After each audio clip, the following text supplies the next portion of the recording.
जी जनाब, जो आवाम की तवक्कुआत हैं वो आपने मुलाहिज़ा की हैं। इसी सारी सूरत हाल पर बात करें। मियाँ जाहिद हुसैन साहब इंडस्ट्रिस्ट हैं, वो भी इस वक्त हमारे साथ मौजूद हैं। जाहिद साहब, आपको मेरी आवाज़ आ रही? जी आ रही है। अच्छा जाहिद साहब, मुझे बताइएगा कि अभी इकनॉमिक सर्वे भी पेश कल किया गया, उसके बाद आज जो दस्तावेज़ सामने आई है उसमें जो फिगर्स हैं इंफ्रास्ट्रक्चर के लिए तकरीबन 827 अरब रुपए रखे गए हैं। सर, बात यह है कि इसमें जो ट्रैक एंड ट्रेस का निज़ाम है उस पर आज तक कभी खुलकर बात नहीं हुई। हमें ये तो पता चल जाता है कि मुख्तस कर दिए गए हैं, इतने फंड्स मिलेंगे, लेकिन वो फंड्स कैसे, कब, किस तरह, किस किस मद में लगे, ये डिटेल्स कभी हमारे सामने नहीं आई। क्या कहते हैं आप?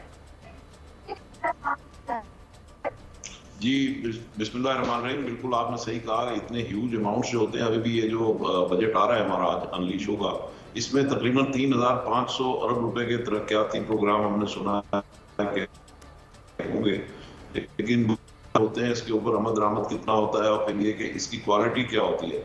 हम अगर देखते हैं सड़कों पे, पुलों में, या हमारा इंफ्रास्ट्रक्चर जो गैस का है या बिजली का है, इन चीज़ों को जब हम नज़र डालते हैं तो हमें नज़र आता है कि इसमें कितनी खामियां हैं। सीवरेज का निज़ाम हमारा कितना ख़राब है। ये सारी चीज़ें जो है इसमें क्वालिटी नहीं होती। पैसे तो लग जाते हैं मगर इसमें क्वालिटी नहीं होती, इसमें प्रॉपर अकाउंटेबिलिटी होनी चाहिए। और ये सारे काम, मेरा ख्याल ये है कि आउटसोर्स करने चाहिए और प्राइवेट सेक्टर को देने चाहिए। जब वो उनके पास होंगे तो वो खुद ही अपने काम अपने तरीके से सही तरीके से अंजाम देंगे। दूसरी बात जो भी हम बात कर रहे हैं कि ये इतना सारा जो टैक्स लगने जा रहा है, तकरीबन 3500 अरब रुपए का टैक्स में इजाफा होगा, यानी 12900 अरब रुपए का नया हमारा रेवेन्यू टारगेट होगा।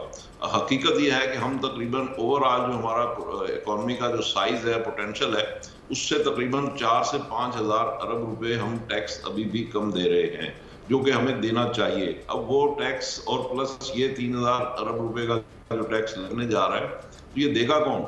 देने के लिए ये है कि अगर हम उसमें टैक्स बेस में इजाफा करें, जो लोग टैक्स चोरी करते हैं, टैक्स नहीं देते हैं या नॉन फाइलर की कैटेगरी में आते हैं, वो सिस्टम के अंदर है ही नहीं, वो जो इकॉनमी है उसको अगर हम विद इन द बुक्स लेके आए, जिसमें रिटेलर हैं, होलसेलर हैं, सर्विस प्रोवाइडर हैं, जिसमें हमारी एग्रीकल्चर इनकम है, ये अगर इनको भी हम लेके आए तो 4-5 हजार अरब रुपए टैक्स बासानी इकट्ठा किया जा सकता है। इसमें जो रिटेलर्स की आपने बात की है, तकरीबन 2076 अरब रुपए का टैक्स चोरी होता है, जो ये छोटे जो परचून की दुकानों वाले हैं उनके हवाले से बताया जाता है कि ये चोरी करते हैं। तो अभी आपको याद होगा, अभी रिसेंटली एक ऐप भी मुतारिफ करवाई गई थी, ताज दोस्त ऐप, जिसमें शुरू में तो रजिस्ट्रेशन कम हुई लेकिन फिर ज़्यादा हुई। उसके अलावा अभी हमने रिसेंटली देखा कि नॉन फाइलर्स के उन्होंने सिम्स ब्लॉक की, उससे भी टैक्स नेट में इजाफा हुआ, काफ़ी लोगों ने खुद को रजिस्टर कराया। तो व्हाट डू यू थिंक, इसके अलावा कौन से वो इनिशिएटिव्स हैं जो कि लेने चाहिए ताकि एटलीस्ट हम टैक्स पेयर्स पे बोझ ना डालें, हम टैक्स नेट को बढ़ाएं? नहीं, भी देखें, ये जो मेजर्स लिए जा रहे हैं ना, इसका तो ऊंट के मुंह में जीरे वाली बात है। हमारे पास तकरीबन वो 30-35 लाख के करीब रिटेलर्स हैं पूरे मुल्क में, और हम जो 1200 रुपए पर रिटेलर हम उनसे टैक्स मांग रहे हैं, तो ये तो 5 रुपए पर डे बनता है। और इससे जो टोटल अमाउंट बनेगा, अगर ये सारे 30 लोग भी आ जाएं तो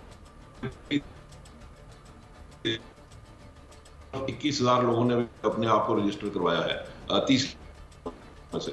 तो बहरहाल अगर पूरे 30 लाख लोग भी 1200 रुपए देना शुरू कर दें तो ये 3 अरब और 60 करोड़ रुपए बनते हैं सिर्फ।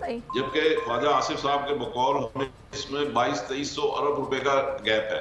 मैं ये गुजारिश कर रहा हूँ कि टोटल हमारा जो टैक्स गैप है वो कोई 4-5 अरब रुपए का है। और ये गैप बहुत जरूरी है। टैक्स नेट को बढ़ाएंगे, टैक्स बेस को बढ़ाएंगे तो ही चीज़ें जो बेहतरी की तरफ जाएंगी। बहुत शुक्रिया जाहिद हुसैन साहब, आप हमारे साथ मौजूद रहे और आपने इस हवाले से अपना नुक्ता नज़र बयान किया है।